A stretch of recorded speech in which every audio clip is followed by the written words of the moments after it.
இன்றைக்கு அவர் சிலுவையின் அன்பை குறித்து தான் உங்களோட நான் பேச விரும்புகிறேன். பிரியமானவர்களே, ஆண்டவர் ரொம்ப நல்லவராகவே இருக்கிறார். ஹல்லேலூயா. அந்த கல்வாரி அன்பு, அந்த விலையேற பெற்ற அன்பு இதுவரை நம்மளை நடத்தி கொண்டு வருகிறது. ஹல்லேலூயா. எந்த சூழ்நிலை நம்மளை அவர் கைவிடவே இல்லை. ஆமென், ஆமென். எனக்கு ஒரு சின்ன ஒரு ஷார்ட் ஸ்டோரியோட என்னோட மெசேஜை ஆரம்பிக்கணும் அப்படின்னு நினைக்கிறேன். ஒரு நல்ல ஒரு கிறிஸ்துவ குடும்பம் ஒன்று இருந்தது. அதில் அந்த சகோதரன், அந்த மனுஷன் வெளிநாடுகளில் வேலை செய்கிறவராக இருந்தாராம். அவர் லீவில் ஒகேஷன், அவருக்கு லீவ் இருக்கிறபடினால் இப்படி வச்சுக்க ஃபாரின்லேருந்து இந்தியாவுக்கு வந்திருக்கிறார். அவர் வந்தபோது அவங்க குடும்பத்தில் அவங்க மனைவி, 2 பிள்ளைங்க, அம்மா இருக்கிறாங்க அவருக்கு. அவர் அவ்வளோ ஒரு சந்தோஷமாய் அவர் வந்த உடனே, ஏன்னா எத்தனை 1 வருஷம் 2 வருஷம் 3 வருஷம் அங்கே ஒர்க் பண்ணுறாரு. அதுக்கப்புறம் அவர் அங்கே வர்றாருன்னா எத்தனை ஒரு எதிர்பார்ப்பு இருக்கும், எத்தனை ஒரு அன்பு இருக்கும் இல்லையா? அந்த மாதிரி அந்த குடும்பமும் அவ்விதமாய் அன்பு செலுத்தினது தான். அவர் வந்த உடனேயுமே அவ்வளோ சந்தோஷமாக அவரை உபசரித்து அவரை வரவேற்று அவர் வேண்டிய எல்லா பணிவிடைகளும் அவங்க செய்தார்களாம். அப்போ அவர் அந்த அன்பை பார்த்து, நம்ம இவ்வளோ வருஷம் நம்ம குடும்பத்தில் இல்லை, இவங்களுக்காக நம்ம சம்பாதிப்பதற்காக நம்ம வெளி தேசத்துக்கு போயிருக்கிறோம், ஆனால் நம்ம இல்லைன்னா கூட நம்ம மேலே எவ்வளோ அன்பு வச்சிருக்கிறாங்க அப்படின்னு சொல்லிட்டு அவர் ரொம்ப சந்தோஷப்பட்டாராம். வீட்டில் வந்த உடனே வீட்டோட காரியங்கள் எல்லாம் முடிச்சுட்டு ஒய்ஃப் கிட்ட சொன்னாராம், நான் போய் கொஞ்சம் பாஸ்டரை பார்த்துட்டு வரேம்மா அப்படின்னு சொல்லிட்டு சொன்னாராம். அப்போ பாஸ்டர் போய் பார்த்தோன்னே பாஸ்டர் கிட்ட இதை உரையாடுகிறார். இதை சொல்கிறாரு, பாஸ்டர், என்னோட குடும்பத்தில் என் மேலே எவ்வளோ அன்பாக இருக்கிறாங்க. நான் வெளிநாட்டிலேருந்து, நான் ஊரில் இல்லைனா கூட நான் வெளிநாட்டிலேருந்து வந்த இந்த நாளில் என்னை எப்படியாவது உபசரித்தார்கள், எவ்வளோ அன்பு வச்சுருக்கிறாங்க. நான் அவர்களை பிரிந்திருந்தாலும் அவர்கள் அன்பு மாறவே இல்லை, அவங்க அன்பு கம்மியாகவே இல்லை, ஆனால் எவ்வளோ அன்பாக இருக்கிறாங்க அப்படின்னு சொல்லிட்டு சொன்னாராம். அப்போ பாஸ்டர் ஒரே ஒரு வார்த்தை சொன்னார், என்னென்னா, இயேசுவோட அன்பு மட்டும்தான்ப்பா உண்மையானது, எந்த அன்புமே நிரந்தரம் இல்லை அப்படின்னு சொல்லிட்டு சொன்னாராம். எப்படி பாஸ்டர் அப்படி சொல்லுவீங்க, என் குடும்பம் எவ்வளோ அன்பாக இருக்கிறாங்க என் மேலேன்னு. சரி, நான் சொல்கிற மாதிரி போய் செய் அப்படி என்று பாஸ்டர் சொல்லி அனுப்பிச்சாராம். சரின்ட்டு வீட்டுக்கு போனாராம். வீட்டுக்கு போய் மறுநாள் காலையில் எப்போதும் போல் எல்லாரும் எழுந்திருச்சாங்களாம். அவர் எழுந்திருக்கலையாம். அல்லேலூயா. எழுப்பி பார்த்தாருங்களாம், ஆனால் அவர் கடைசி வரைக்கும் எழுந்திருக்கலையாம். அப்புறம் என்ன, ஒரு ஃபைனல் ஸ்டேஜ் வந்துட்டாங்க. என்னென்னா, அவர் மறிச்சு போயிட்டாரு அப்படின்னு சொல்லிட்டு எடுத்தோன்னே யாரை கூடுவோம், பாஸ்டரை தான் கூடுவோம் இல்லையா? ஜெபம் பண்ணி பார்க்கலாம் அப்படின்னு சொல்லிட்டு என்னாச்சு ஏதாச்சுன்னு பாஸ்டர் வர்றதுக்குள்ளாக பாஸ்டரும் பார்த்துட்டு, இல்லைம்மா, உங்கள் கணவர் திடீர்னு மறித்து போயிட்டாரு அப்படின்னு சொல்லிட்டு சொன்னாராம். உடனே, ஐயோ பாஸ்டர், அவங்க ஒய்ஃப் ரொம்ப தாங்க முடியாத ஒரு அழுகுறாங்களாம், ஏதாவது செய்யுங்களேன், ஜெபம் பண்ணுங்களேன் அப்படின்னு சொல்லிட்டு அழுகும் பொழுது, சரி அவர் என்ன சொல்கிறாரா, ஒரு நிமிஷம் கண்ணை மூடி ஜெபம் பண்ணி பாஸ்டர் சொன்னாராம், எலியாவின் தேவன் இங்கே இருக்கிறார். அல்லேலூயா. எப்படி? எலியாவின் தேவன் இங்கே இருக்கிறாருமா, போய் ஒரு டம்ளர் தண்ணி எடுத்துனுவான்னு சொன்னாராம். அல்லேலூயா, அல்லேலூயா. அலர்ட்டாக இருக்கீங்கன்னு நினைக்கிறேன் as a church. ஆமென். சரின்னு போயிட்டு எடுத்துன்னு வந்தாங்களாம். அவர்கிட்ட ப்ரேயர் ஆயில் இருந்தது. அந்த ப்ரேயர் ஆயிலில் ஊற்றி ஜெபம் பண்ணி முதலாவது அவங்க ஒய்ஃப் கிட்ட கொடுத்தாராம். இதை நீ உன் கணவருக்கு கொடுத்தீங்கன்னா, இப்போ அந்த ஒரு சொட்டு அவர் வாயை இப்படி திறந்து ஒரு ட்ராப் நீ ஊத்துனீன்னா அங்கே ஜீவன் வந்துடும், உன் உயிர் போயிடும்னாராம். எப்படி? அவருக்கு உயிர் வந்துடும், ஆனால் நீ செத்துருவோமா அப்படின்னு சொன்னாராம். ஒய்ஃப் சொன்னாங்களாம், ஐயோ இல்லை பாஸ்டரையா, வேண்டாம், நான் செத்துட்டேன்னா அவர் வேற கல்யாணம் பண்ணிக்குவார், என் பிள்ளைங்க நிகிரதியாக ஆகிடும், அதனால இல்லை பாஸ்டர், இல்லை ஐயா, நான் குடிக்கல, பரவாயில்ல இருக்கட்டும், நானே என் பிள்ளைங்களை கஷ்டப்பட்டு வளர்த்துக்கிறேன் அப்படின்னு சொல்லிட்டு சொன்னாங்களாம்.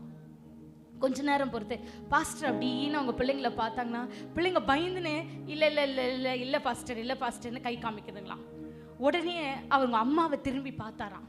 அவங்க அம்மா சொல்கிறாங்களாம், வயதானவங்களா இருக்கிறாங்க, ஆனால் அவங்க அம்மா சொல்கிறாங்களாம், பாஸ்டர் அவளையே அந்த தண்ணியை கொஞ்சம் ஊற்ற சொல்லுங்க, ஏன்னா சொத்தெல்லாம் என் பேர் மேலே தான் இருக்கு, இவ போனா கூட அவன் ஏன்ச்சா கூட நானும் என் பிள்ளையும் என் பேர பிள்ளைங்களை வளர்த்துக்குவோம், எங்களை சொத்தை வச்சுன்றாங்களாம். மொத்தத்தில் யாருமே இந்த தண்ணியை அவருக்கு கொடுக்க முன் வரவில்லை. அல்லேலூயா. தான் வாழணும், தான் ஜீவிக்கணும் தான் நினைக்கிறாங்களே தவிர அந்த தண்ணியை கொடுத்து நான் மறித்து அவரை பிழைக்க வைக்கணும்னு ஒருவரும் அங்கே செய்யவே இல்லையா. அல்லேலூயா. அவங்க பேசி கொண்டிருக்கிற வேலையிலே அவங்க கணவர் எழுந்தாராம். அல்லேலூயா, அல்லேலூயா, அல்லேலூயா. அப்பதான் சொன்னாராம், மனுஷ அன்பு இவ்வளவுதான். அல்லேலூயா, அல்லேலூயா. யாரும் நமக்காக ஜீவனை கொடுக்க மாட்டாங்க. இதை கொடுக்குறேன் அதை கொடுக்குறேன்லாம் சொல்லிட்டு பாதியில விட்டு ஓடிடுவாங்க. ஆனால் கடைசி வரைக்கும் நம்மளுக்காக ஜீவனை கொடுத்தவர் இயேசு ஒருவர் தான். ஹல்லேலூயா. அவர் அன்பு மட்டும்தான் விலையேற பெற்றது. ஹல்லேலூயா. அவர் அன்பு மட்டும்தான் நிகரில்லாததா இருக்கிறது பிரியமானவர்களே. அன்பு அன்பு என்றால் என்ன? அது எங்கே இருந்து புறப்படுகிறது, யார் இடத்துல இருந்து வந்தது என்று பார்ப்போமானால் 1 யோவான் 4:10 வாசிப்போம் பிரியமானவர்களே. நாம் தேவனிடத்தில் அன்பு கூர்ந்ததினால் அல்ல, ஆமென், அவர் நம்மிடத்தில் அன்பு கூர்ந்து நம்முடைய பாவங்களை நிவர்த்தி செய்கிற கிருபாதார பலியாக ஆமென் ஆமென். அன்பு யார்கிட்ட இருந்து நம்மளுக்கு உண்டாகப்படுகிறது என்றால் தேவனாகிய கர்த்தர் இடத்துல இருந்து. ஹல்லேலூயா. யார் மூலமாய் அந்த அன்பு வந்ததுன்னா இயேசுவின் மூலமாய். ஹல்லேலூயா. அவர் ஒருவரை தான் கிருபாதார பலியாய் நம்மளுடைய பாவங்களுக்காக இயேசுவை கிருபாதார பலியாய் தேவன் கொடுத்தபடினால் தான் அந்த அன்பே வெளியாயிற்று. ஹல்லேலூயா. உலக அன்பெல்லாம் வேஸ்ட்டுங்க. இயேசுவின் அன்பு தான் நம்மளை எல்லாவற்றிலையும் கிட்டி சேர்த்து நம்மளை எல்லா காரியங்களும் நம்மளை நடத்தி வருகிறது. ஹல்லேலூயா. விசுவாசிக்கிறீங்களா? இயேசுவின் அன்பு தான். அன்பு அங்கிருந்து தான் பெறப்பட்டு வருகிறது. ஹல்லேலூயா. இன்றைக்கு அந்த கல்வாரி அன்பை தான் ஒரு சில மணி நேரத்துக்குள்ளாக நம்ம தியானிக்க போகிறோம். ஹல்லேலூயா. நம்முடைய தேவனுடைய அன்பு நித்தியமானது. Yes, is an everlasting love. Hallelujah. நம்மளுக்கு கொஞ்சம் கூட அந்த அன்பை பெறுவதற்கு நம்ம தகுதி இல்லாதவங்க. ஹல்லேலூயா. ஆனால் நம்ம மேல அவர் வைத்திருக்கிற அன்பு விவரிக்க முடியாத அன்பாய் இயேசு நம்ம மேல அன்பு வைத்திருக்கிறார். ஹல்லேலூயா. அந்த அன்பை நம்ம எப்படி அறிந்து கொள்வோம் என்றால் 1 யோவான் 3:16 அப்போஸ்தலர் யோவான் சொல்லுகிறார். வாசிக்க கேட்போம். அவர் தம்முடைய ஜீவனை நமக்காக கொடுத்ததினாலே அன்பு இன்னதென்று அறிந்திருக்கிறோம். நாமும் சகோதரருக்காக ஜீவனை கொடுக்க கடனாளிகளாய் இருக்கிறோம். எப்படின்னா அவர் தம்முடைய ஜீவனை நமக்கு கொடுத்ததினாலே அன்பு என்னதென்று அறிந்திருக்கிறோம். அதுதான் சொன்னேன் நான். ஹல்லேலூயா. நமக்காக அவர் ஜீவனை கொடுத்தார். அவர் விலையேற பெற்ற ரத்தத்தை சிந்தினார். நமக்காக அடிகளை பட்டார், காயங்களை பட்டார், நொறுக்கப்பட்டார், எல்லாம் நமக்காக. ஹல்லேலூயா. அந்த அன்பு அவரோட ஜீவனை கொடுத்ததுனால, அவரே தன்னை பலியாய், இயேசுவே தன்னை பலியாய் கொடுத்ததுனால அந்த அன்பு நம்மளுக்கு வெளிப்பட்டது. பிரியமானவர்களே, கொஞ்ச நேரத்துக்கு முன்னாடி அதான் சொன்னேன். உலக அன்பு என்னன்னா, உலக அன்பு கடைசி வரைக்கும் நம்மளோட வராது. இயேசுவின் அன்பு மாத்திரம்தான் கடைசி வரைக்கும் வரும். ஹல்லேலூயா. யாரெல்லாம் அதை விசுவாசிக்கிறீங்க? இயேசு என்னை நேசிக்கிறார், இயேசு என் மேல அன்பா இருக்கிறார், அந்த அன்பு மாத்திரமே கடைசி வரைக்கும் எனக்கு நிலைத்திருக்கணும் என்று நீங்க விசுவாசிங்க. கர்த்தர் உங்கள் பட்சத்தில் இருக்கிறார். பிரியமானவர்களே, நிறைய எப்படி சொல்றேன்னா ஃபேக், மாயமாலமற்ற அன்பு தான் நம்மளை சுத்தி இருக்கிற அன்பெல்லாம். யாரெல்லாம் அக்செப்ட் பண்ணி கொள்கிறீங்க? ஹல்லேலூயா. அன்பெல்லாம் நம்ம சுத்தி இருக்கிற அன்பெல்லாமே மாயமாலமற்ற அன்பு தான். ஹல்லேலூயா. எந்த அன்புமே, யாருமே நம்ம மேல செலுத்துற அன்பு தூய்மையானது அல்ல. ஹல்லேலூயா. யாரெல்லாம் அதை அவமதிக்கிறீங்க? ஹல்லேலூயா. யாரை நம்ம மேல தூய்மையான அன்பை நம்ம வைத்தில்ல பிரியமானவர்களே. ஆண்டவராகிய இயேசு கிறிஸ்து மாத்திரம்தான் நம்மள உண்மையா அன்பு வைத்திருக்கிறார். எனக்கு தெரிஞ்ச 2 சகோதரர்கள் இருந்தாங்க. அதாவது 2 ஃப்ரெண்ட்ஸ், பிரதர்ஸ்ல 2 ஃப்ரெண்ட்ஸ் இருந்தாங்க. ரொம்ப திக்கஸ்ட் ஃப்ரெண்ட் அவங்க. அதாவது பள்ளிக்கூடத்துல, அதாவது ஸ்டடீஸ்ல இருந்து ஒன்னாவே வளர்ந்து எப்படி சொல்ற, ரொம்ப திக்கஸ்ட் ஃப்ரெண்டா. இது எப்படின்னா, எங்களுக்கு கவுன்சிலிங்க்கு வந்தார். அவர் கவுன்சிலிங்க்கு வரும்போது அவர் சொன்ன காரியம் நினைத்து பார்க்கும்பொழுது தான் அன்பு எவ்வளோ தனித்து போகிறது, யாருமே யார்கிட்டையுமே அந்த உண்மையான அன்பு செலுத்துவதில்லை என்று யோசித்தேன். அப்போது அவர் சொன்ன வார்த்தை வந்து, நாங்கள் வந்து இயேசுவோட அன்பை பற்றி சொல்லி கொண்டிருந்தோம். அப்போ அவர் ஒரு வார்த்தை சொன்னார். அப்போ தான் அவரோட சாட்சியை சொல்கிறாரு எங்ககிட்ட. இந்த மாதிரி இல்லையா, இந்த மாதிரி நானும் பாஸ்டரும் கவுன்சிலிங்கில் இருந்தோம். நாங்கள் 2 பேர் ரொம்ப ரொம்ப திக்கஸ்ட் பெஸ்ட்டு ஃப்ரெண்ட்ஸு. நான் வந்து ரொம்ப வருஷமாக, ஒரு 20-30 வருஷமாக நாங்கள் ஃப்ரெண்ட்ஸாக இருக்கிறோம். ஆனால் எனக்கு ஒரு வியாதி வந்தது நிமித்தம் நான் வேலைக்கு போக முடியாத ஆச்சு. அந்த வேலைக்கு போக முடியாததுனால எனக்கு கொஞ்சம் பண கஷ்டங்கள் வந்தது. ஆனால் அதை தெரிந்து கொண்ட என் நண்பன் கொஞ்ச நாள் என்னோட உறவு வைத்து கொண்டிருந்தான். ஆனால் போக போக, நாட்கள் போக போக என்னோட ஃப்ரெண்ட்ஷிப்பையே அவன் கட் பண்ணி கொண்டான். இன்னைக்கு நான் ஃபோன் செஞ்சா கூட என் ஃபோன் அவன் எடுக்கிறதே இல்லை. ஹல்லேலூயா. ஹல்லேலூயா. ரொம்ப திக்கஸ்ட் பெஸ்ட் ஃப்ரெண்ட்ஸாக இருந்தாங்க 2 பேரும். ஹல்லேலூயா. அவனே அவ்வளோ வருஷமாக என்னோட வாழ்ந்தவனே என்னை விட்டுட்டான். ஏதோ நீங்கள் சொல்கிறீங்க அப்படின்றதுக்காக அன்றைக்கி இயேசு அவர் ஏற்றுக்கொண்டார் இருதயத்தில். அப்போ நாங்கள் சொன்னேன், இல்லை, இயேசுவோட அன்பு உண்மையான அன்பு. அந்த அன்பு மறுபடியும் உங்களை தூக்கி நிறுத்தும், மறுபடியும் உங்களை வாழ வைக்கும். நீங்கள் இயேசுவை நம்புங்க என்று சொன்னோம். ஹல்லேலூயா. கர்த்தருடைய பிரதான கிருபையினால அவருக்கு அந்த இயேசுவை ஏற்றுக்கொண்டார், ஜெபித்து அனுப்பணும். அந்த வியாதி அவருக்கு சுகம் அடைந்தது. இன்றைக்கு வேலைக்கு போய் அவங்க குடும்பத்தை அவர் காப்பாற்றி கொண்டு இருக்கிறார். அல்லேலூயா, அல்லேலூயா. நம்புறவங்க, ஃப்ரெண்ட்ஸை நம்புறவங்க, சில ரிலேஷன்ஸை நம்புறவங்க, சில பேரை நம்புறவங்க எல்லாம் கைவிட்டுருவாங்க. ஆனால் கைவிடாத அன்பு இயேசுவின் அன்பு மாத்திரமே. அல்லேலூயா. அந்த இயேசுவின் அன்பின் மேல நீங்க நம்பிக்கை வைங்க. அன்னைக்கு அவர் உடைஞ்சு போன பாத்திரமா வந்து உட்கார்ந்துருந்தார் எங்களுக்கு முன்பாக. ஏன்னா நம்பிக்கையில, வாழ்க்கையில எல்லாம் வியாதியின் கொடுமை, வேலைக்கு போக முடியவில்லை, எல்லாவற்றையும் இழந்திருந்தார். ஆனால் நம்பி உதவி செய்வான் எனக்கு என்று நம்பின சிநேகிதன் கூட கைவிட்டுட்டான். அல்லேலூயா. ஆனா இயேசு அவரை கைவிடல, இயேசு கைவிடல. இன்னைக்கு உங்க சொல்றவங்க நம்பிக்கை எல்லாவற்றையும் இயேசுவின் மீது வைங்க. அவர் அன்பு உங்களை வாழ வைக்கும். அல்லேலூயா. அவர் அன்பு உங்களை தூக்கி எடுக்கும். அவர் அன்பு உங்களை ஆசிர்வதிக்கும். பிகாஸ் அவர் அன்பு நித்தியமானதும் எல்லையற்ற அன்புமாய் இருக்கிறது நம்ம மேல. It's an everlasting and unconditional love. Hallelujah. ரோமர் 5:8 பவுல் என்ன சொல்லுகிறார், எப்படி அதை நம்ம விளங்கி கொள்ளணும் என்று சொல்லுகிறார். வாசிக்க கேட்போம். ரோமர். ஆமென். கிறிஸ்து நமக்காக மரித்ததினாலே தேவன் நம்மேல் வைத்த தமது அன்பை விளங்க பண்ணுகிறார். எப்படியா? நம்ம நல்லவங்களா இருக்கிறதுனால அவர் நம்மளுக்காக மறிக்கல. அல்லேலூயா. பாவிகளா இருக்கையில கிறிஸ்து நமக்காக மறுத்ததுனால தேவன் நம்ம வைத்த தமது அன்பை விளங்க செய்தார் என்று பார்க்கிறோம். அல்லேலூயா. நம்ம பாவிகளா இருக்கிற மாதிரியே, நம்ம இருக்கிற மாதிரியே இருக்கிறதுலயே இயேசு நம்மளை நேசிக்கிறார். தேவன் நம்மளை நேசிக்கிறார். ஹல்லேலூயா. இன்றைக்கு நம்ம தகுதியே இல்லாத நம்ம மீது அந்த கல்வாரி அன்பு வைத்து இயேசு நம்மளுக்கு எல்லாவற்றையும் செய்ய வல்லவராக இருக்கிறார். பிரியமானவர்களே, ஒன்று மாத்திரம் சொல்லுகிறேன், நம்மளோட பாவங்கள் நிமித்தம், நம்மளோட மீறுதல்கள் நிமித்தம், நம்மளோட அக்கிரமங்கள் நிமித்தம் அவரை பலியாக கொடுத்தது தான் அந்த இயேசுவின் அன்பு. It's a sacrificed love. ஹல்லேலூயா, ஹல்லேலூயா. ஒரு தியாகமுள்ள அன்பாய் அது இருக்கிறது.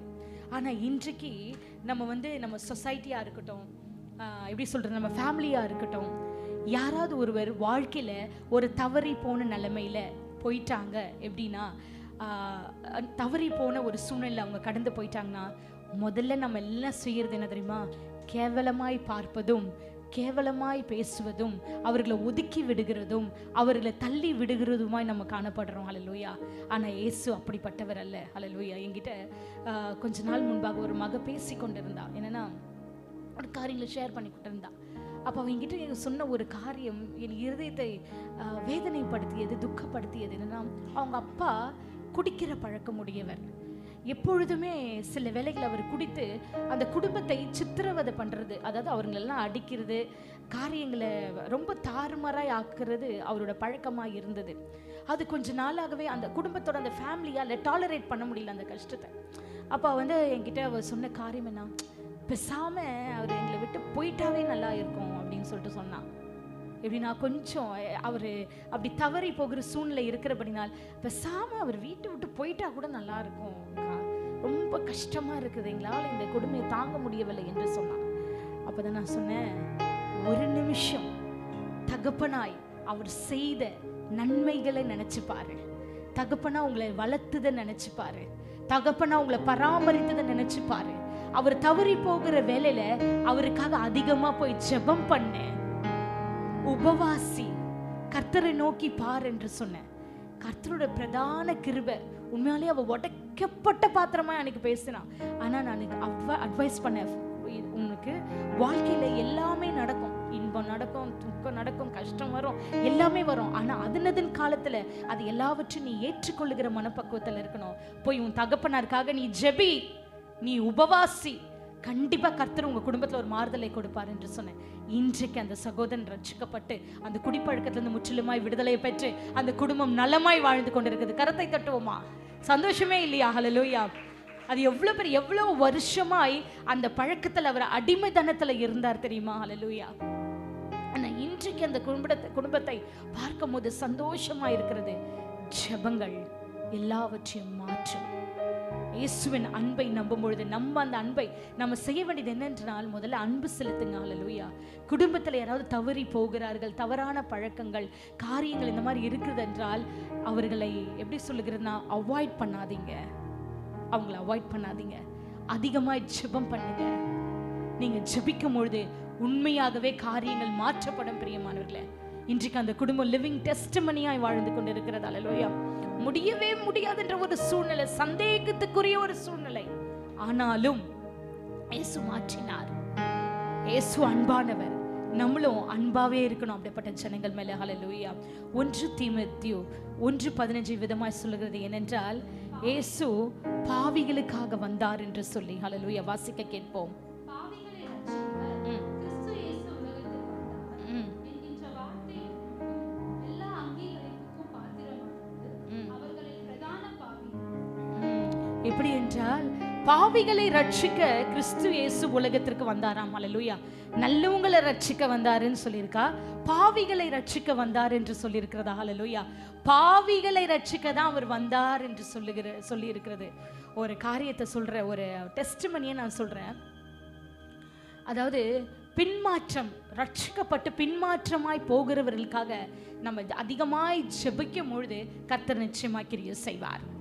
அவங்க பின்மாற்றமா போகிறாங்களே, ரட்சிக்கப்பட்டுட்டாங்களே, ஞானஸ்தானம் எடுத்துட்டாங்களே, ஆனால் இந்த தவறு செய்கிறாங்களே, இந்த பாவம் செய்கிறாங்களே சொல்லி அவங்களை குத்தி குத்தி காட்டி பேசி அவர்களை வெறுத்து அவர்களை தள்ளாதபடி அவர்களுக்காக ஜெபம் பண்ணும் பொழுது அந்த ஜெபத்தை ஒரு நாள் இல்லை ஒரு நாள் கர்த்தர் நிச்சயமாய் கேட்பார். ஹல்லேலூயா. நீங்க விசுவாசத்தோட ஜெபம் பண்ணுங்க. 1 வருஷம் 2 வருஷம் இல்லைங்க. எங்க அப்பாக்காக நான் 13 வருஷம் ஜெபம் பண்ணேன். 1 வருஷம் 2 வருஷம் இல்லை. அதாவது ரட்சிக்கப்பட்டு ஞானஸ்தானம் எடுத்து எங்க அப்பா பின்மாற்றத்துக்குள்ளாக போயிட்டாரு. நிறைய பிரச்சனைகள்லாம் வந்தது, ஃபேமிலியில நிறைய கஷ்டங்கள் இருக்கு, இந்த வேதனைகள் இருந்து எல்லாமே இருக்கதான் செய்தது. ஆனாலும் எங்க அப்பாவை நான் வெறுக்கல. எங்க அப்பாக்காக பாரத்தோடு ஜெபம் பண்ணுவேன். ஆண்டவர் சமூகத்துல போகும் பொழுதெல்லாம் நிச்சயமா அவர் பரலோகத்திற்கு போக வேண்டும் என்று சொல்லி ரொம்ப பாரத்தோட என் தகப்பனாருக்கு நான் ஜெபம் பண்ணுவேன். 1 வருஷம் 2 வருஷம் இல்ல, 13 ஆண்டுகள் ஜெபித்தேன். கர்த்தர் ஜெபத்தை கேட்டார். மறுபடியும் அந்த ரட்சிப்பை கொடுத்துதான் அவர் கர்த்தருக்குள்ளாக மரித்தார். ஹல்லேலூயா. ஹல்லேலூயா.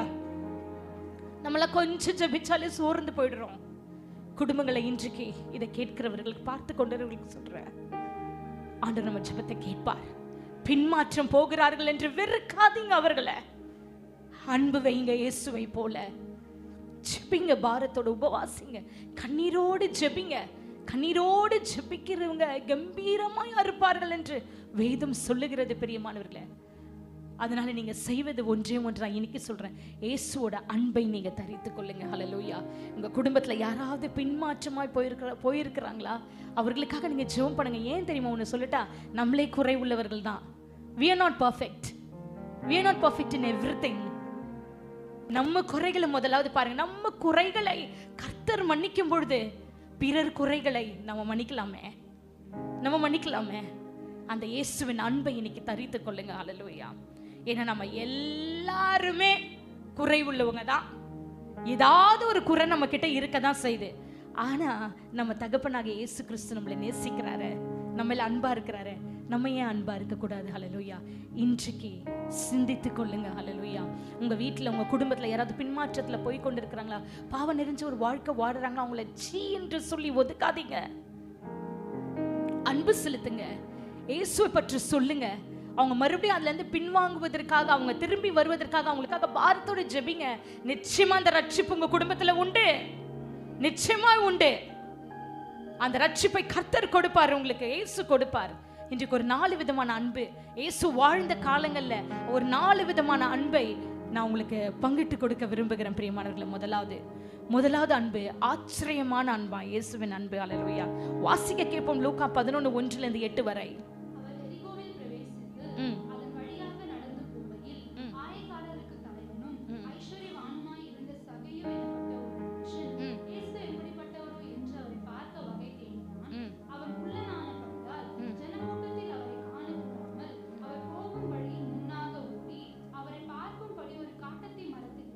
போதுமா?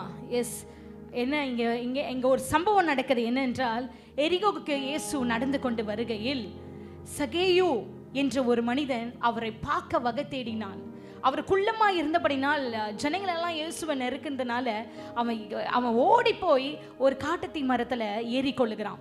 அவன் யாருன்னு பார்ப்போம்னா he was a tax collector. அதாவது வரி வசூலிக்கிறவன், அதாவது வரி வசூலிக்கிற ஆயக்காரர்களுக்கு தலைவன் அவன். ஹல்லேலூயா.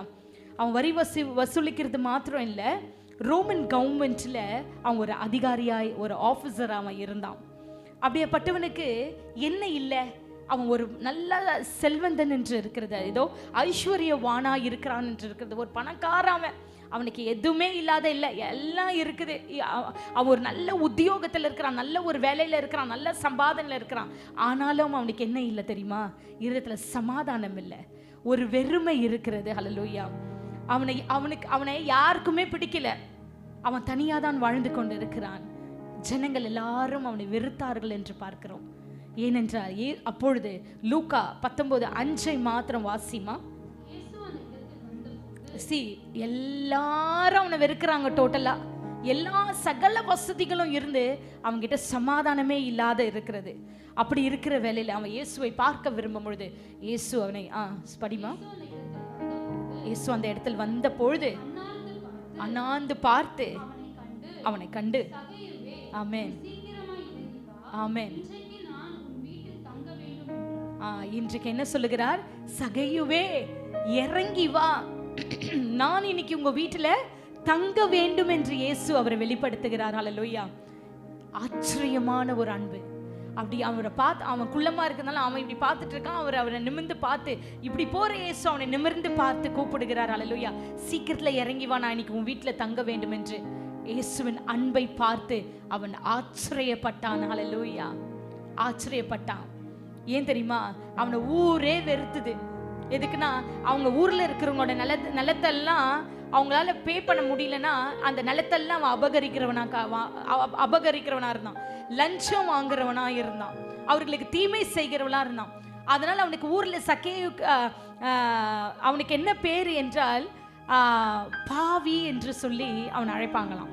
பாவி வரான் பாரு, எல்லாத்தையும் பிடுங்க வரான், வாங்க வரான், வரி வசூலிக்க வரான், லஞ்சம் வாங்குறான், பாவி, சரியான பாவி வரான் பாரு, அவனுக்கு பேரே பாவி தான்.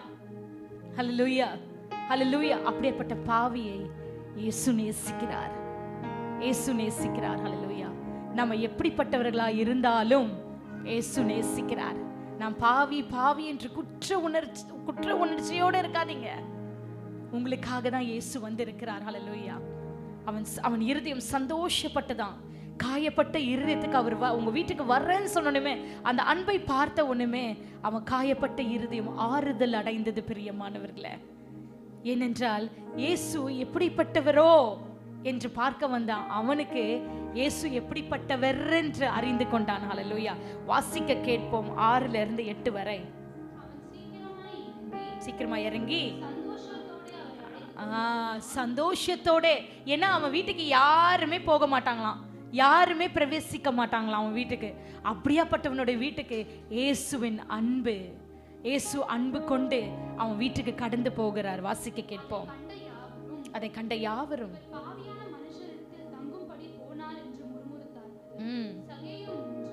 நான் கொஞ்ச நேரத்துக்கு முன்னாடி சொன்ன தெரியுமா, பாவி என்று அவனை அழைத்தார்கள் என்று சொல்லி என்ன சொல்றாங்க பாருங்க. பாவியான மனுஷன் இடத்தில் தங்கும்படி போனார் என்று முறுமுறுத்தார்கள்.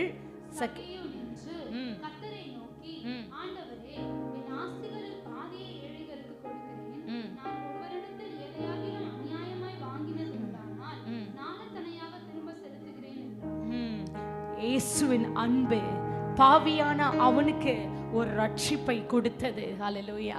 இயேசுவின் அன்பு பாவியான அவனுக்கு ஒரு ரட்சிப்பை கொடுத்தது. ஹல்லேலூயா. இன்றைக்கு அந்த இயேசுவின் அன்பு உங்களையும் நடத்தும். ஹல்லேலூயா. என்னன்னா, உங்க இருதயத்துல நினைச்சு கொள்ளாதீங்க, நான் தப்பு பண்றேன், ஆண்டவருக்கு விரோதமா இருக்கிறேன், ஆண்டவர் என்னை நேசிக்கிறாரா என்று சொல்லி. இன்றைக்கு சொல்லுகிறேன், இயேசுவின் அன்பு உங்கள் சகல பாவத்தையும் நீக்கி உங்களை சுத்திகரிக்கும். ஹல்லேலூயா. சகல பாவங்களை நீக்கி சுத்திகரிக்கும். ஹல்லேலூயா. இயேசுவோட அன்பு ஆச்சரியமான அன்பா இருந்தது. என்னன்னா, அவன் யோசிச்சான், நம்மள மாதிரி ஒரு பாவிய தேடி வந்த இந்த அன்புக்கு நிகர் எதுவுமே இல்லை என்று சொல்லி. ஹல்லேலூயா. அவனை பாவி என்று அழைத்தார்கள், ஆனா இயேசு அவனை நேசித்தார். ஆச்சரியமான ஒரு அன்பு. ஹல்லேலூயா. இரண்டாவதாக சொல்ல வேண்டும் என்றால், பரிதவிக்கிற நம்மளுக்காக இயேசு அன்பு பரிதவிக்கிறதாம்.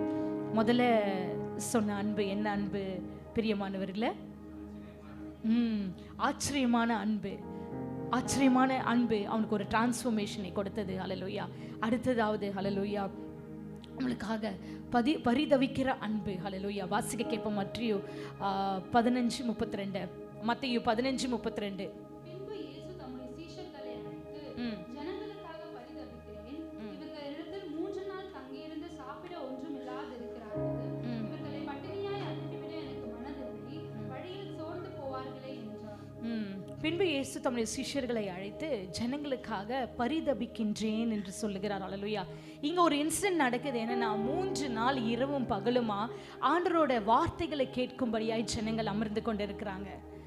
அந்த பிரசங்கத்தை அவர் முடிக்கும் பொழுது, அவர் வார்த்தைகள் ஃபினிஷ் ஆகும் பொழுது அவர் யோசிக்கிறார், அவர்களை வெறுமையாய் அனுப்ப இயேசுவுக்கு பிரியமில்லை. அல்லேலூயா. அவர் வார்த்தை கேட்க வந்திருக்கிறீங்க. அவர் வார்த்தையை கேட்டுக்கொண்டு தான் இருக்கிறீங்க. நீங்க வெறுமையாய் போவதில்லை. நீங்க வெறுமையாய் போவதில்லை. அன்னைக்கு வெறுமையா உங்களை அனுப்ப தேவனுக்கு மனதில்லாம இருந்தது. ஏனென்றால் இவர்களை ஹல்லேலூயா பட்டினியாய் அனுப்பிவிட எனக்கு மனதில்லை, வழியில சோர்ந்து போவார்கள் என்று அவர் வார்த்தையை கேட்டுவிட்டு அவர் உங்களுக்கு செய்ய வேண்டிய காரியங்களை செய்யவில்லை என்றால் நீங்க சோர்ந்து போவீர்கள் என்று அவர் அறிந்திருக்கிறார். அவர் அன்பு அறிந்திருக்கிறது. அவர் இருதயம் அறிந்திருக்கிறார். ஏனென்றால் அவர் உங்களை நேசிக்கிறார். உங்கள் மேல் பாசம் வைத்திருக்கிறார். உங்கள் மேல மனதுருகிற கர்த்தராய் இருக்கிறார். பிரியமானவர்களே, அவருக்கு தெரியும். அவருக்கு தெரியும்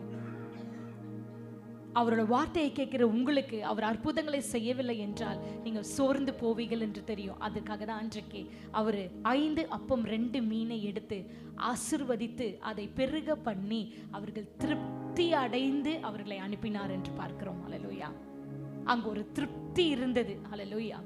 அவர்களை திருப்தி அடைந்து அவர்கள் சென்றார்கள் என்று பார்க்கிறோம். ஹல்லேலூயா. அவருக்கு தெரியும் அற்புதம் செய்யலைன்னா நீங்க சோர்ந்து போய்விடுங்க. நீங்க வேதனையோடு இருக்கிறீங்க, துக்கத்தோடு இருக்கிறீங்க, ஒரு வார்த்தையை நம்பிக்கொண்டு இருக்கிறீங்க, ஒரு வார்த்தையை கேட்டுக்கொண்டு இருக்கிறீங்க. ஹல்லேலூயா. உங்களுக்காக அவர் அன்பு பரிதவிக்கிறது. ஹல்லேலூயா. உங்ககிட்ட இருக்கிறதையே ஆண்டவர் பலுகி பெருக பண்ணுவார். ஹல்லேலூயா. You may say you have very little. ஹல்லேலூயா. அதையே கர்த்தர் பலுகி பெருக பண்ணுவார். அதை ஆசீர்வதிப்பார். அவர் ஆசீர்வதித்தாராம். ஹல்லேலூயா. 2 அப்பம் 5 மீன் எடுத்து கையில வச்சுக்கொண்டு அவரை ஆசீர்வதித்து அதை பலுகி பெருக பண்ணினாராம். இன்றைக்கு உங்க கையில என்ன இருக்கு என்று இயேசுவுக்கு தெரியும். ஹல்லேலூயா. அதை ஆசீர்வதித்து பலுகி பெருக பண்ணுவார். விசுவாசிக்கிற எல்லா கரங்களை தட்டி நன்றி சொல்லுங்க. அவரோட அன்பு உங்களுக்காக பரிதவிக்கிறது. ஹல்லேலூயா. அவர் உங்க மேல அன்பாவே இருக்கிறார். இன்றைக்கு அவர் உங்களை வெறுமையா அனுப்பல. இந்த குட் ஃப்ரைடே சர்வீஸ்ல கர்த்தர் உங்களை வெறுமையா அனுப்பல, உங்களை திருப்தியாக்கி அனுப்புகிறார். What was your prayer? உங்க ஜெபம் என்ன? நீங்க என்ன ஜெபம் பண்ணி கொண்டிருந்தீங்க? எதை தாகத்தோடு அவர்கிட்ட கேட்டுக்கொண்டிருந்தீங்க? எதை விரும்புகிறீங்க? இது எல்லாமே அவருக்கு தெரியும். நீங்க சோர்ந்து போவீங்கன்னு அவருக்கு தெரியும் கொடுக்கலனா. ஆனா இன்றைக்கு இந்த சர்வீஸ்ல இருந்து நீங்க போகும்போது பிரியமானவர்களே திருப்தி அடைந்து போகிறீங்க. ஹல்லேலூயா. எந்தெந்த காரியத்துல உங்களுக்கு நன்மை உண்டாக வேண்டும் என்று நீங்க விரும்புகிறீங்களோ கர்த்தர் அதை உங்களுக்கு கொடுப்பார். உங்க மன விருப்பத்தை வாஞ்சையை இயேசுவின் அன்பு நிறைவேற்றும். உங்களுக்காக அவர் பரிதவிக்கிற தேவனாக இருக்கிறார். ஹல்லேலூயா. நீங்க விசுவாசிக்கிறீங்களா இன்றைக்கு? ஹல்லேலூயா. ஆண்டவர் நல்லவராகவே இருக்கிறார். 3ஆவதாக ஒதுக்கப்பட்டவர்களையும் பாவிகளையும் நேசிக்கும் அன்பு. ஹல்லேலூயா. மத்தேயு 9:10-13 வரை வாசிக்க கேட்போம். பின்பு அவர் வீட்டில் போஜன பந்தியில் அநேக ஆயக்காரரும் பாவிகளும் வந்து இயேசுவோடும் அவர் சீஷரோடும் கூட பந்தி இருந்தார்கள். பரிசேயர் அதைக் கண்டு அவருடைய சீஷர்களை நோக்கி, உங்கள் போதகர் ஆயக்காரரோடும் பாவிகளோடும் போஜனம் பண்ணுகிறது என்னவென்று கேட்டார்கள். இயேசு அதை கேட்டு, பிணியாளிகளுக்கு வைத்தியம் வேண்டியதல்லாமல் சுகமுள்ளவர்களுக்கு வேண்டியதில்லை, பலியை அல்ல இரக்கத்தையே விரும்புகிறேன் என்பதின் கருத்து இன்னதென்று போய் கற்றுக்கொள்ளுங்கள். நீதிமான்களை அல்ல பாவிகளையே மனம் திரும்புவதற்கு அழைக்க வந்தேன் என்றார். நம்ம உலகத்துல எப்போதுமே பாவிகள் என்று சில பேரை ஒதுக்கி விடுகிறது பழக்கமா இருக்கிறது. ஹல்லேலூயா. இயேசு வாழ்ந்த காலத்துல கூட அப்படிதான். இயேசு வாழ்ந்த காலத்துல கூட ஆயக்காரரும் இன்னும் ஒதுக்கப்பட்ட ஜனங்களை பாவிகள்னு சொல்லுவாங்க. யார் அதை சொல்றதுன்னா வேத பாரகரும் மத தலைவர்களும் சதுசேயரும் பதுசேயர்களும். அவர்கள் எப்படி என்றால் நாங்கள் தான் பர்ஃபெக்ட், நாங்க தான் பரிசுத்தம், எங்களுக்கு எல்லா கட்டளையும், மோசே கொடுத்த எல்லா கட்டளையும் எங்களுக்கு தெரியும், நாங்க அதன்படி நடக்கிறவங்க, நாங்க அதன்படி வாழுறவங்க. அதை தெரியாதவங்க எல்லாம், அதாவது இப்போ இந்த டாக்ஸ் கலெக்டர்ஸ் எல்லாம், வரி வசூலிக்கிறவங்க இருக்கட்டும், இல்லை சில பேர் ஒதுக்கப்பட்ட, அதாவது அவங்களுக்கு கீழே இருக்கிற ஜாதி, ஹல்லேலூயா, முக்கியமாக ரொம்ப ஜாதி பார்ப்பாங்க அவங்க, ஹல்லேலூயா. யூதர்கள் ரொம்ப எப்படின்னா ஜாதி பார்த்து பழகுவாங்க எல்லார்கிட்டையும்.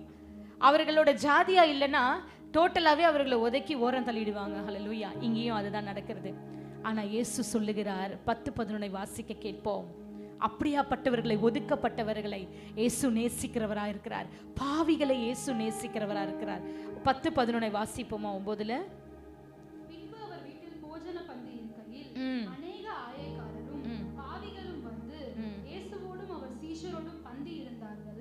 பரிசேயர் அதை கண்டு அவருடைய சீஷர்களை நோக்கி, உங்கள் போதகர் ஆயக்காரரோடும் பாவிகளோடும் போஜனம் பண்ணுகிறது என்னவென்று கேட்டார்கள். இயேசு அதை கேட்டு, பிணியாளிகளுக்கு வைத்தியன் வேண்டியதே அல்லாமல் சுகமுள்ளவர்களுக்கு வேண்டியது. போதுமா? சுகமுள்ளவர்களுக்கு வேண்டியதில்லை என்று சொல்லுகிறார். ஹல்லேலூயா. ஆண்டவர் நேசிக்கிறது யார் தெரியுமா? ஒதுக்கப்பட்டவர்களை தான். ஹல்லேலூயா. ஆண்டவர் நேசிக்கிறது பாவிகளை தான். ஹல்லேலூயா. இன்றைக்கு நான் சொல்லுகிறேன், நம்ம யாரையுமே ஒதுக்கி தள்ளக்கூடாது. நம்ம குடும்பங்களாக இருக்கட்டும், நம்ம போகிற சொசைட்டியாக இருக்கட்டும், நம்மளை விட ஏழ்மையாய் தாழ்மையாய் இருக்கிறவர்களை பார்க்கும் பொழுது இயேசுவின் அன்பை காண்பிக்க வேண்டும். ஹல்லேலூயா. இயேசுவின் அன்பை காண்பிக்க வேண்டும். ரொம்ப பேர் பாருங்களேன், ஸ்டேட்டஸ் பார்ப்போம். ஹல்லேலூயா. ஸ்டேட்டஸ் பார்த்து பழகிறது, அவங்க நடைகளை பார்த்து பழகிறது. நம்மளை விட கொஞ்சம் டவுன் ட்ராடனாக இருக்கிறவங்க கிட்ட வச்சுக்க மாட்டோம். அப்படி பாஷாக இருப்போம். ஹல்லேலூயா. இல்லை, அப்படி ரொம்ப பாஷாக காமிச்சிக்கிறது. ஹல்லேலூயா. முக்கியமாக ரொம்ப பேர் கடைசி சாவுற வரைக்கும் ஜாதியை பற்றி பேசினே இருப்பாங்க. ஹல்லேலூயா. முக்கியமாக நான் பார்த்தது, பொண்ணு பார்க்குறோன்னா ஃபஸ்ட்டு அந்த காஸ்ட்டை தான் பார்க்குறாங்க. ஹல்லேலூயா. இல்லைன்னு யாருமே அவமதிக்க முடியாது. ஹல்லேலூயா. எடுத்தோனையும் முதல்ல பார்க்கறது அந்த என்ன ஜாதி என்று சொல்லி. ஹல்லேலூயா. ஆனால் இயேசு இங்கே என்ன சொல்லுகிறான்னு பார்ப்போமா? மத்தேயு 9:12-13. இயேசு அதை கேட்டு, பிணியாளிகளுக்கு வைத்தியன் வேண்டியதே அல்லாமல் சுகமுள்ளவர்களுக்கு வேண்டியதில்லை, பலியை அல்ல இரக்கத்தையே விரும்புகிறேன். கருத்து இன்னதென்று போய் கற்றுக்கொள்ளுங்கள். கருத்து என்னத்தை அவர் விரும்புகிறார்? இரக்கத்தை விரும்புகிறார், அன்பை விரும்புகிறார். நம்மளை விட கீழே இருக்கிறவங்க மேல அன்பு செலுத்துங்கள். ஹல்லேலூயா. இரக்கம் பாராட்டுங்க. ஹல்லேலூயா. இது வரைக்கும் உங்களுக்கு அந்த குணம் இல்லாவிட்டால், குடும்பங்கள்ல கூட, முக்கியமா ஃபேமிலிஸ்ல சொல்றேன், யார் நெளிந்து கஷ்டப்பட்டு ஒன்றுமில்லாத இருக்கிறார்களோ அவர்களை தேடி போய் உதவி செய்யுங்க, அவர்களை தேடி போய் அன்பு காட்டுங்க. ஹல்லேலூயா. உங்களோட ஸ்டேட்டஸ்ல இருக்கிறவங்க கிட்ட மாத்திரம் வச்சுக்காதீங்க. ஹல்லேலூயா. இயேசு அதை விரும்புகிறார். ஹல்லேலூயா. இரக்கத்தை விரும்புகிறேன் என்று சொல்லுகிறார். இன்னைக்கு அவர் எப்படி இரக்கம் காட்டுகிறாரோ நாமும் இரக்கம் செய்ய வேண்டும். பிரியமானவர்களே, இதெல்லாம் இரக்கம் காட்ட வேண்டுமோ நாம் அதற்கெல்லாம் இறங்கும்படியாய் கர்த்தர் விரும்புகிறார். இந்த நேரம் அந்த இரக்கம் இல்லாதபடி இருக்கிறவர்களா இருக்கிறீங்களா, அந்த இரக்கம் செய்யுங்க, இரக்கம் செய்யுங்க. அவங்க பாவி, அவங்க சரியில்லை, அவங்க தப்பு, அவங்க சூழ்நிலை சரியில்லை, அவங்க கஷ்டப்படுறாங்க, நம்ம போனால் நம்ம ஹெல்ப் பண்ண வேண்டியதாக இருக்கும். இல்லை, உங்களால் முடிச்சதை ஹெல்ப் பண்ணுங்க, முடிச்சதை கொடுங்க, அவர்களையும் நேசிங்க. ஹல்லேலூயா. இன்றைக்கு இந்த நாளில் இந்த கல்வாரியின் அன்பு அதுதான் பிரியமானவர்களே. வாசிக்க கேட்போம். மத்தேயு 11:19. அவர் பாவிகளை சிநேகிதர் என்று சொல்லுகிறாராம். ஹல்லேலூயா. பாவிகளை தான் சிநேகிதர் என்று சொல்லுகிறாராம். ஹல்லேலூயா. இன்றைக்கு ஒன்று சொல்லுகிறேன், இனிலேருந்து ஒரு தீர்மானம் எடுங்க. ஆண்டவரே, நான் யாரையாவது தவறாய் பார்க்கிறேன், தவறாய் நடப்பதை பார்க்கிறேன், அவங்க தவறு செய்கிறாங்கள் என்றா அவங்க மேல அன்பு வைத்து இயேசுவின் சத்தியத்தை சொல்லுவேன்னு சொல்லுங்க. அவங்க மேல அன்பு வைத்து இயேசுவின் சத்தியத்தை நான் சொல்லுவேன், இயேசுவின் வார்த்தைகளை சொல்லுவேன். அதை சொல்லும் பொழுது ரட்சிப்பு உண்டாகும், அந்த இடத்துல ஒரு விடுதலை உண்டாகும். அதற்காக தான் நீங்க எல்லாருமே அழைக்கப்பட்டு இருக்கிறீங்க. ஹல்லேலூயா. That is your work within the Christ. ஆனா இன்னைக்கு நம்ம என்ன செய்றோம்? We avoid people, we avoid situations. இல்ல பிரியமானவர்களே, இனிமேட்டு அவாய்ட் பண்ணாதீங்க. வாழ்க்கையில முன்னேறி செல்லுங்க, முன்னேறி காரியங்களை நடத்துங்க. ஆண்டவருக்காக வாழுங்க, ஆண்டவருக்காக கொடுங்க, ஆண்டவருக்காக நேசிங்க பிறரை. அதுதான் ஹல்லேலூயா. ஒதுக்கப்பட்டவர்களையும் பாவிகளையும் அவர் நேசிக்கிற தேவனாக இருக்கிறார். ஒன்று சொல்லாதீங்க, நான் பர்ஃபெக்டா இருக்கிறேன், என்ன மாதிரியே மற்றவங்க பர்ஃபெக்டா இருக்கணும். நம்ம நினைக்கிறது அதுதான் முக்கால்வாசி பிரச்சனையே. நான் பர்ஃபெக்டா இருக்கிறேன், நான் பர்ஃபெக்டா இருக்கனால மற்றவங்க எல்லாம் பர்ஃபெக்டா இருக்கணும். அது நடக்கவே நடக்காது, அது முடியவே முடியாது. மற்றவங்க எல்லாம் பர்ஃபெக்டா இருக்க முடியாது. நீங்க அங்க இம்பர்ஃபெக்ட அன்பை சொல்லி கொடுங்க. அந்த அன்பு சகலத்தையும் மாற்றும், சகலத்தையும் மாற்றும். எப்ப பார்த்தாலும் திட்டுறது, நொய் நொய் நொய் நொய்னு பேசுறது, அவங்கள துக்கப்படுத்துறது, தகாத வார்த்தையில பேசுறது, ஒரு மாதிரி சீனி கேவலமா பாக்குறது, இதெல்லாம் செய்யாதீங்க. அன்பா ஆண்டவரோட சத்தியத்தை சொல்லுங்க, நிச்சயமா அவங்க மாறுவாங்க. ஹல்லேலூயா. இதுதான் இயேசுவின் அன்பு. ஒதுக்கப்பட்டவர்களுக்கு அவர் அன்பாகவே இருக்கிறார். கடைசியாக பிரியமானவர்களே, ஹல்லேலூயா, சத்ருவை நேசிக்கிற அன்பு. ஹல்லேலூயா. இயேசுவானவர், இயேசு வாழ்ந்த நாட்கள்ல இயேசுக்கு விரோதமா ஒரு கூட்ட ஜனங்க சுத்தினே இருந்தது. ஹல்லேலூயா, ஹல்லேலூயா. ஒரு கூட்ட ஜனங்க இயேசுக்கு விரோதமா சுத்தினே இருந்தாங்க. என்னன்னா, அவரை அழிக்க நினைச்சாங்க, அவரை கொலை செய்ய நினைச்சாங்க. ஏனென்றால் ஒரு கூட்ட ஜனங்க அவர் பின்னாடி போய்கொண்டே இருக்கிறாங்க என்று பொறாமை கொண்டு சத்ருகளாய் மாறு யாரு? அந்த மத தலைவர்கள், வேத பாரர்கள், அந்த பரிசேயர்கள், சதுசேயர்கள் எல்லாமே ஆண்டவருக்கு விரோதமா சதி செய்தார்கள். அல்லேலூயா. அவரை கொலை செய்யும்படியாய் வகை தேடினார்கள் என்று பார்க்கிறோம். அல்லேலூயா. ஆனால் இயேசு அவர்களையும் நேசித்தார், அவர்களை வெறுக்கவில்லை. பிரியமானவர்களே, அவர்களை அவர் எதிரியாய் பார்க்கல, சிநேகிதராய் பார்த்தார். அல்லேலூயா. கடைசியாக அந்த கெத்செமனே தோட்டத்துல அவர் மரிக்க போகிற அந்த கல்வாரி சிலுவையை ஏற்றுக்கொள்ள போவதற்கு முன்பாக கூட அவர் சத்ருக்கு அவர் உதவி செய்தவராய் இருக்கிறார். வாசிக்க கேட்போம் லூக்கா 22:50-51. அந்தபடியே அவர்களில் ஒருவன் எப்படி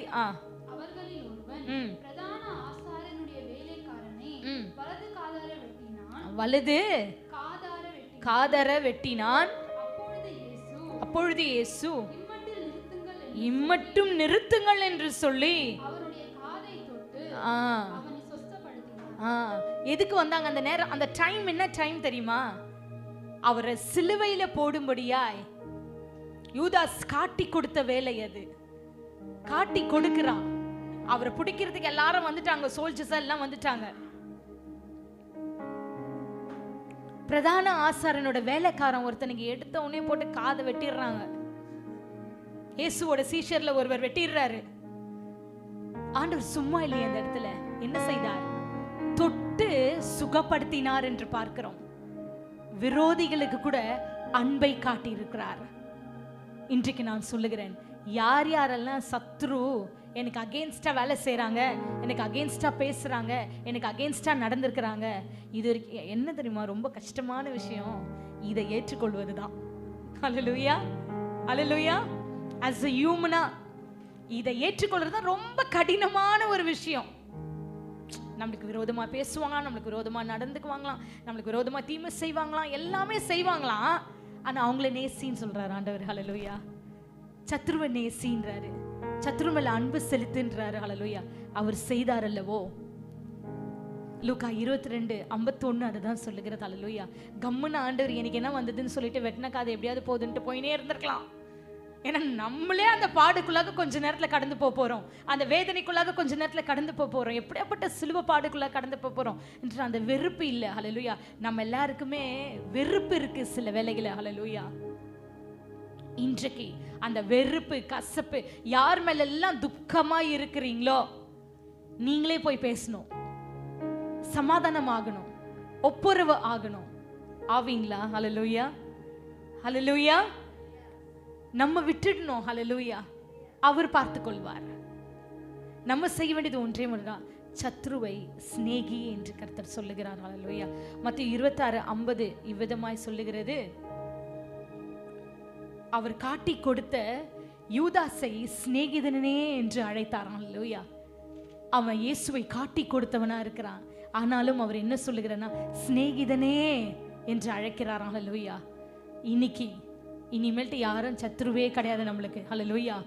எல்லாருமே நம்மளுக்கு சிநேகிதர். ஹல்லேலூயா. நீங்க உங்களை மாற்றிக்கொள்ளும் பொழுது உங்க காரியங்களை கர்த்தர் மாற்றுவார். எதுல கவலைப்பட்டு பாரத்தோட வேதனையோடு இருக்கிறீங்களோ அந்த காரியங்கள் உங்களுக்காக மாற்றப்படும். இன்றைக்கு அந்த கல்வாரி அன்பு சத்ருவை நேசிக்கிற அன்பா இருக்கிறது.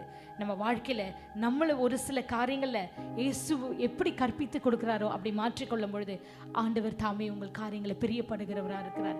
இவ்வளோ நேரம் இயேசுவின் அன்பை நம்ம பார்த்தோம்.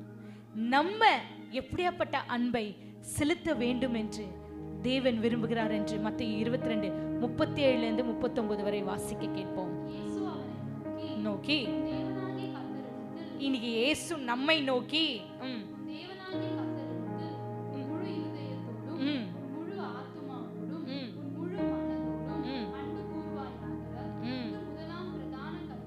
ஒரு நிமிஷமா, இயேசு இன்றைக்கு இந்த சிலுவை தியான நாளன்று என்னை நோக்கி உன் தேவனாகிய கர்த்தரிடத்தில் உன் முழு இருதயத்தோடும் உன் முழு ஆத்மாவோடும் உன் முழு மனதோடும் அன்பு கூறுவாயாக. ஹல்லேலூயா. கர்த்தர் இடத்துல அன்பு கூற வேண்டும்.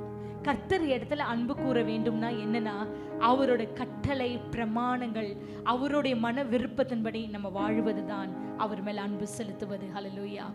இன்றைக்கு நம்ம அவ்வனமாய் வாழ்கிறோமா என்று உங்களை ஆராய்ந்து பார்க்கும்படியாய் இயேசு விரும்புகிறார். பிரியமானவர்களே, அதனோடையே சேர்த்து இது முதலாம் பிரதான கற்பனை நம்மளுக்கு கொடுக்கப்பட்டது. இரண்டாவதாக இதற்கு ஒப்பாய் இருக்கிற இரண்டாம் கற்பனை என்னவென்றால், உன்னிடத்தில் நீ அன்பு கூறுவது போல பிறனிடத்திலும் அன்பு கூறுவாயாக என்றார் என்பதே. அல்லேலூயா. நம்ம எப்படி நம்மளை நேசிக்கிறோமோ அந்த மாதிரி பிறரையும் நேசிக்கணும், பிறருக்கு உதவி செய்யணும், பிறரை ஆசிர்வதிக்கணும், நம்மளை சபிக்கிறவர்களை நம்ம ஆசிர்வதிக்கணும். இதை தான் இயேசு விரும்புகிறார். கடைசியாக வாசிக்க கேட்போம். மத்தேயு பைபிளை எடுத்து வாசிங்கம்மா. மத்தேயு 5:43-44-45 முதலாவது பகுதியை மாத்திரம் வாசித்து முடிப்போம். இப்படி செய்வதினால் நீங்கள் பரலோகத்தில் இருக்கிற உங்கள் ஃபர்ஸ்ட் 5:43 உனக்கு அடுத்தவனை சிநேகித்து நல்லா கவனிங்க. உனக்கு அடுத்தவனை சிநேகித்து உன் சத்துருவை பகைப்பாயாக என்று சொல்லப்பட்டதை கேள்விப்பட்டிருக்கிறீர்கள். வாசிமா. உங்களுக்கு சொல்லுகிறேன், இயேசு சொல்லுகிறார், உங்கள் சத்துருக்களை சிநேகியுங்கள், உங்கள் சத்துருக்களை சிநேகியுங்கள், உங்களை உங்களை சபிக்கிறவர்களை ஆசீர்வதியுங்கள், சபிக்கிறவர்களை நீங்க ஆசீர்வதிங்கள், உங்களை பகைக்கிறவர்களுக்கு நன்மை செய்யுங்கள், உங்களுக்கு பகைக்கிறவர்களுக்கு நீங்க நன்மை செய்யுங்கள், உங்களுக்கு நிந்திக்கிறவர்களுக்காகவும் உங்களை துன்பப்படுத்துகிறவர்களுக்காகவும் ஜெபம் பண்ணுங்கள். இப்படி செய்வதினால் நீங்க பரலோகத்தில் இருக்கிற போதுமா, பரலோகத்தில் இருக்கிற உங்கள் பிதாக்களுக்கு இப்படி தேவன் சொன்னதை நீங்க செய்யும் பொழுது பரலோகத்தில் இருக்கிற தேவனுக்கு நீங்க புத்திரராயிருப்பீர்கள். ஹல்லேலூயா. கண்களை மூடி ஜெபம் செய்வோம். பிரியமானவர்களே, இயேசுவின் அன்பு, இயேசு என்றாலே அன்பு. நமக்காக அவர் மரித்தார். இன்றைக்கு இதுதான் உங்களுக்கு கொடுக்கப்படுகிற கட்டளை என்னவென்றால், மத்தேயு 5:43-44-45 எப்பொழுதுமே வாசித்து உணர்வுள்ளவர்களாய் இருந்து தேவனுடைய அன்பை நீங்கள் பெற்றுக்கொள்ளும்படியாய் நான் உங்களை கேட்டுக்கொள்கிறேன். கண்களை மூடி ஜெபம் பண்ணுவோம். அன்பின் பிதாவே, நன்றியோடு கொடுமை ஸ்தோத்திரிக்கிறோம். ஆண்டவரை நன்றி செலுத்துகிறோம்.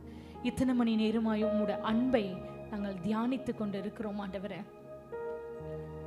இயேசுவே, உம்மை போல மாற, உம்முடைய சாயலாய் மாற எங்களுக்கு உதவி செய்யும்படியா நாங்கள் ஜெபிக்கிறோம். உம்முடைய பாதப்படியில் இன்னைக்கு நாங்கள் எங்களை ஒப்பு கொடுக்கிறோம். ஆண்டவரே கர்த்தாவே, எங்கள நாங்கள் அன்பு கூறுகிறது போல பிறரிடத்திலும் அன்பா இருக்க எங்களுக்கு நீங்க உதவி செய்யுங்க ராஜா. எங்கள் சத்ருக்களை நாங்கள் நேசிக்க எங்களுக்கு உதவி செய்யுங்க ஆண்டவரே. நாங்கள் எங்களை பகையாய் நினைக்கிறவர்களை நாங்கள் நேசிக்க, அவர்களுக்காக ஜெபிக்க எங்களுக்கு ஒரு மனதை தாங்கப்பா. ஹல்லேலூயா. உம்மை போல எங்களை இந்த நாளில் மாற்றும்படியாய் ஆண்டவரே, எங்களுக்காக இதெல்லாவற்றிலும் ஆண்டவரே உங்களுடைய சிலுவையை நீங்க சுமந்தீங்க. ஹல்லேலூயா. எதற்காக அந்த சிலுவை? ஹல்லேலூயா. எதற்காக அந்த தியாகம்? எதற்காக அந்த அன்பு? ஹல்லேலூயா. இதை அறிந்தவர்களாய் எங்களை உம்முடைய பாத்திரமாய் மாற்றும்படியாய் நாங்கள் இந்த வேளை ஜெபிக்கிறோம் ஆண்டவரே. கர்த்தரோட கரத்துல ஒப்பு கொடுக்கிறோம். உம்முடைய அன்பு எங்களை ஏவி நெருக்குகிறது. உம்முடைய அன்பு எங்களை வாழ வைத்துக் கொண்டு இருக்கிறது. உமக்காக நாங்கள் என்ன செய்கிறோம்? உம்முடைய வார்த்தையின்படி வாழ எங்களுக்கு கிருபை செய்வீராக ஆண்டவரே. இந்த வேலையை எங்களை தாழ்த்தி ஒப்பு கொடுக்கிறோம். இயேசு கிறிஸ்துவின் நாமத்தினால ஜெபிக்கிறோம்.